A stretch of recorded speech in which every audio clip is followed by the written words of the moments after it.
Hello dear students, मैं हूं आपका इंस्ट्रक्टर प्रणय कुमार और आज के इस क्लास में हम लोग बिहार बोर्ड क्लास 11th का रेनबो पार्ट 1 का चैप्टर पढ़ने जा रहे हैं, चैप्टर नंबर 3। यह चैप्टर आप लोगों के लिए काफ़ी इंपॉर्टेंट है और काफ़ी इंटरेस्टिंग है क्योंकि इसमें है सांप। सांप जैसे ही नाम आया ना तो एक अलग ही माहौल बन जाता है।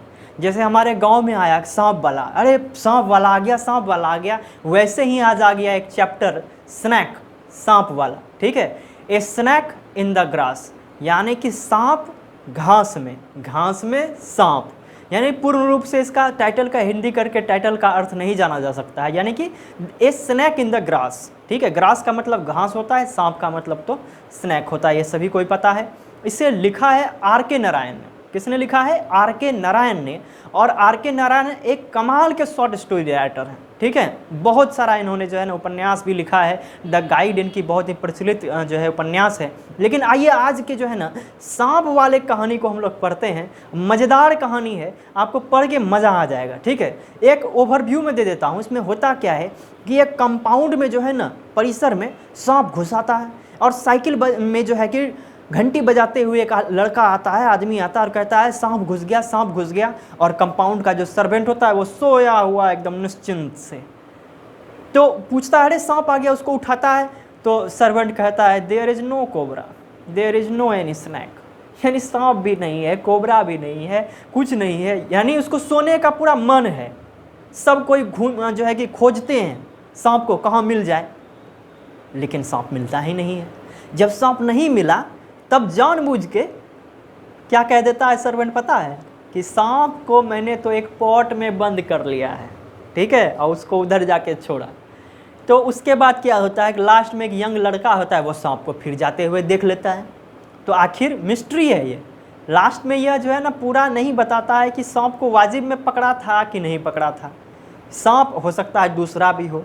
तो आइए इस पूरे अध्याय को, यानी इसके समरी को हम लोग देखेंगे। समरी का मतलब क्या होता है? सारांश। यानी इस लघु कथा के सारांश को हम लोग देखते हैं। देखिए कितना इंटरेस्टिंग, कितना मज़ेदार है। समरी लिखा हुआ यानी इसका सारांश है। इसको जानने से पहले ये जान लेते हैं आर के नारायण के बारे में कुछ। इस स्टोरी को लिखा है आर के नारायण जी ने, और आर के नारायण जी का जन्म हुआ है 1906 और 2021 में इनकी मृत्यु हुई है। यानी कि 1906 ईस्वी में इनका जन्म हुआ और 2001 ईस्वी में इनकी मृत्यु हो गई। ठीक है, आइए समरी को हम लोग समझते हैं। ए स्नैक इन द ग्रास, देखिए इन्वर्टेड कोमा में मैंने इसे बंद कर दिया है। जब भी आप किसी टाइटल के बारे में लिखें तो उसे इन्वर्टेड कोमा में बंद कर देना है। A snake in the grass is a short story which has been written by the famous writer R K Narayan. यानी कि a snake in the grass एक शॉर्ट स्टोरी है, यानी कि लघु कथा है, जो कि फेमस राइटर, बहुत ही प्रचलित लेखक आर के नारायण के द्वारा लिखी गई है। पहला पंक्ति तो आपको ऐसे ही क्लियर कर देना है। ठीक है, ये हम लोगों को समझ लेना है कि जब भी हम लोग समरी लिखें, जब भी हम लोग जो है स्टार्टिंग जो करें वो स्टार्टिंग टाइटल से करें और उसके बाद ये बता दें कि उसको किसने लिखा है। ठीक है, आर के नारायण ने लिखा है, he was one of the greatest short story writers in India. वो जो है ना one of the greatest short story writer in the India, यानी कि भारत के एक ग्रेटेस्ट मतलब क्या होता है? महान शॉर्ट स्टोरी लेखक, यानी लघु कथा लिखने वाले एक महान लेखक हैं। कौन? Are K Narayan. Are K Narayan Bharat के बहुत ही जाने माने और विख्यात लेखक रहे। आप लोग जब मास्टर्स में भी पढ़ेंगे, ग्रेजुएशन में भी पढ़ेंगे, इनकी किताबें अगर आप नहीं पढ़ेंगे तो आप नहीं कर पाएंगे इंग्लिश से मास्टरी। तो आर के नारायण को पढ़ना ही पड़ेगा। और पढ़ना ही क्या, ये आपको इतना इंटरेस्टिंग जो है ना ये लिखते हैं कि आप खुद ब खुद इनको जो है ना पढ़ लेंगे। तो अभी तक हमने पढ़ा कि एक स्नैक इन द ग्रास एक शॉर्ट स्टोरी है जिसे आर के नारायण ने लिखा है। और आर के नारायण भारत के एक प्रचलित और ग्रेटेस्ट यानी कि महान लेखक थे भारत के। ठीक है, अब आगे पढ़ते हैं। ही ऑल्सो रोट, यानी कि उन्होंने लिखा novels and essays. He also का मतलब क्या होता है? भी, रोट लिखा, नॉवेल्स एंड एसेज इन्होंने लिखा, उपन्यास भी और एसेज भी, निबंध और उपन्यास दोनों इन्होंने लिखा। The story also has been taken from, ये जो स्टोरी है a snake in the grass also has been taken, लिया गया है from, ये जो कहानी है a snake in the grass, ये भी लिया गया है an astrologer's day and other stories, ये एक कहानी संग्रह है an astrologer's day and other story, इस कहानी संग्रह से a snake in the grass कहानी को लिया गया है। It is about a cobra, ये एक कोबरा के बारे में है। किसके बारे में है? सांप कौन सा प्रजाति है? कोबरा। तो ये था हमारा पहला पैराग्राफ, हमने एकदम बता दिया किसने लिखा है, क्या है टाइटल, ठीक है। मतलब पढ़ने वाला समझ जाए कि वाजिब में से नॉलेज है, इसने सारा चीज़ हाईलाइट कर दिया। अब सेकेंड पैराग्राफ की तरफ आते हैं। सेकेंड पैराग्राफ कह रहा है द स्टोरी स्टार्ट्स, यानी कि कहानी की शुरुआत होती है विथ द अनाउंसमेंट। अनाउंसमेंट का क्या मतलब होता है? घोषणा। यानी कि ये जो कहानी है ये एक घोषणा से शुरुआत होती है। घोषणा क्या है? दैट ए कोबरा इंटर्ड, एक जो है कोबरा है, इंटर यानी आ गया है, दाखिल हो गया है, द कंपाउंड। कोबरा कहाँ चले आया है? कंपाउंड में चले आया है। ऐसा घोषणा करते हुए शुरुआत हो जाती है कहानी की। एक साइकिल पर सवार एक युवक घंटी बजाता है और कहता है कि कोबरा कहाँ चले आया है? कंपाउंड में चले आया है। तो इंटरेस्टिंग है ना कहानी। चलिए आइए देखते हैं आगे क्या होता है। कंपाउंड में घुस गया है सांप। द फैमिली गेट्स टेरिफ्ड, यानी कि फैमिली यानी परिवार जो है वो टेररिस्ट समझते हैं ना, वहाँ से यह शब्द बना हुआ है। डर जाते हैं, भयभीत हो जाते हैं। परिवार जो है द फैमिली गेट्स टेरिफ्ड, परिवार सब, फैमिली सब जो है भयभीत, भय में आ जाते हैं। अरे सांप आ गया, कोबरा आ गया। तो अब देखिए आगे क्या है। द सर्वेंट दासा, इसको क्या पढ़ेंगे इंग्लिश में? दासा। हिंदी में क्या कहेंगे? दास। यानी एक सर्वेंट दासा was sleeping in the compound. एक जो है कि सर्वेंट है, उसका नाम क्या है? दासा। याद रखिएगा क्या है सर्वेंट का नाम? दासा। और दासा कहाँ पे सोया हुआ है? कंपाउंड में सोया हुआ है।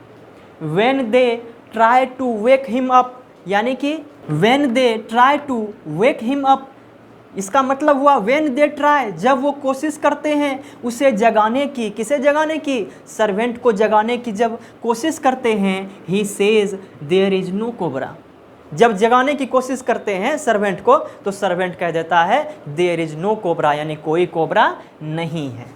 देखिए सर्वेंट का चाल। When they all start searching, जब सब कोई मिल करके, सर्चिंग का मतलब क्या होता है? खोजना। सब मिल करके जब खोजना चालू कर देते हैं, still it is not found, तब तक भी वो नहीं मिलता, कोबरा नहीं मिलता। जब सब कोई प्रयास करते हैं खोजना, एकदम चालू कर दिए।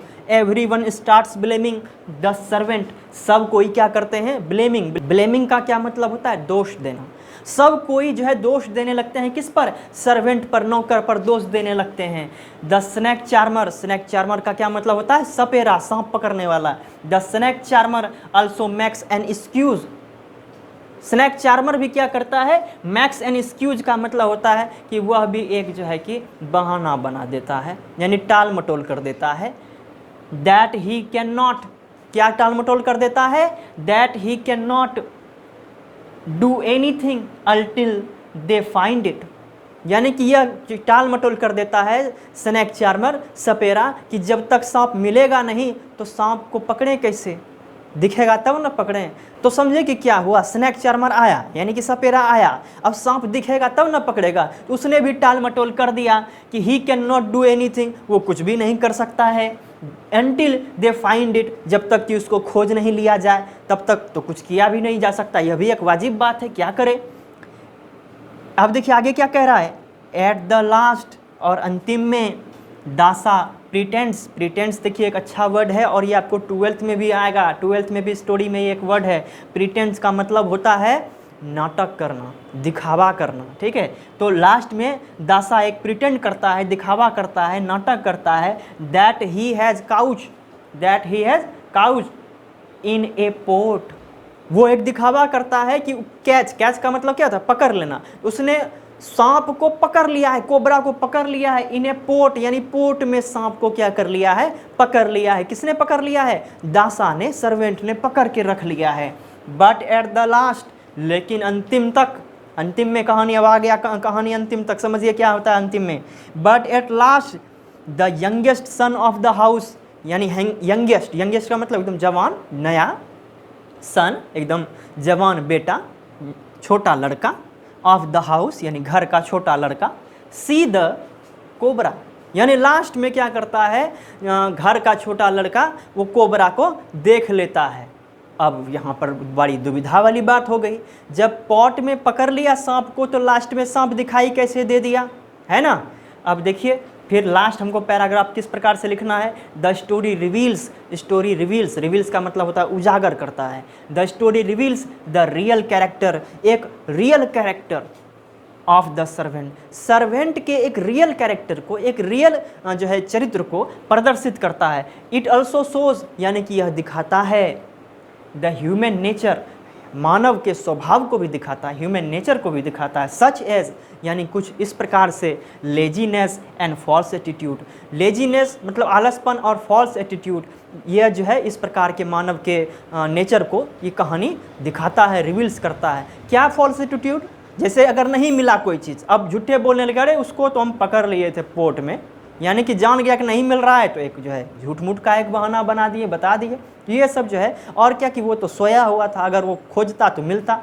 तो एक कहानी देखिए कितना मज़ेदार है R.K. नारायण जी के द्वारा लिखा हुआ, ए स्नैक इन द ग्रास, यानी कि ये स्टार्ट होता है किससे, अनाउंसमेंट से। अनाउंसमेंट करते हुए आता है एक साइकिलिस्ट, एक जो है साइकिल पर सवार एक युवक घंटी बजाता है और कहता है कोबरा आ गया, कोबरा आ गया। कहाँ आ गया, कंपाउंड में। जो परिवार है, जो फैमिली है, वो डर जाते हैं, अरे कोबरा आ गया। लेकिन सर्वेंट जो है दासा, वो कंपाउंड में सोया हुआ है एकदम, उसको कोई टेंशन नहीं है। जब उसको लोग जगाते हैं कि जग जाओ जग जाओ, देखो कोबरा आ गया, तो कहता है देयर इज़ नो कोबरा, कोई कोबरा नहीं है। बाद में सब लोग ही खोजना स्टार्ट करते हैं, लेकिन बाद में तब तक लेट हो जाता है। जब नहीं मिलता है तब जान के सर्वेंट झूठ मूठ का एक जो है बहाना बना देता है कि कोबरा को खोज के क्या करोगे, कोबरा के तो हम पोर्ट में बंद कर दिए हैं, ठीक है। लेकिन लास्ट में एक जो है कि यंग बॉय, घर का एक यंग बॉय देख लेता है कोबरा को जाते हुए, नाली में उधर गया। तो आखिर ये बात कैसे हुई, ये भी एक मिस्ट्री है। हो सकता है कि उसने पकड़ा और ये दूसरा कोबरा हो सकता है उसने नहीं पकड़ा और ये वही वाला कोबरा हो। यह रिवील नहीं हुआ, ये R.K. नारायण जी ने इस कहानी में नहीं बताया। इनकी कहानी होती है कुछ दिलचस्प, तो मुझे उम्मीद है कि इस दिलचस्प कहानी को आपको पढ़कर बड़ा आनंद आया होगा, लुत्फ़ उठाया आपने बहुत ज़्यादा। ये चैप्टर 3 हमने आज पढ़ लिया। कैसा लग रहा है आपको ये कोर्स करके, मज़ा आ रहा है ना। समरी आपको मिल चुका है, ऑब्जेक्टिव आपके पास है, सब्जेक्टिव आपके पास है, बस लुत्फ़ उठाइए रेनबो रॉकेट कोर्स का। इस कोर्स में इनरोल करना कितना आसान था आपके लिए। अगर आप एक नए स्टूडेंट हैं और इस कोर्स में इनरोल नहीं कर पाए हैं तो इनरोल करना काफ़ी आसान है। या तो मेरे व्हाट्सएप पर कांटेक्ट कर सकते हैं इस कोर्स के लिए, जहां पर आपको प्रत्येक चैप्टर का समरी वीडियो लेक्चर के द्वारा समझाया जाएगा और सभी क्वेश्चन आंसर का PDF आपको दे दिया जाएगा। सिर्फ डिस्क्रिप्शन चेक करिए या फिर व्हाट्सएप पर मुझे इस नंबर पर कांटेक्ट कर सकते हैं। फिलहाल हंसते रहिए, मुस्कुराते रहिए, एनर्जेटिक फील करते रहिए। आज की क्लास में इतना, कल एक नए टॉपिक के साथ, एक नए चैप्टर के साथ मिलते हैं।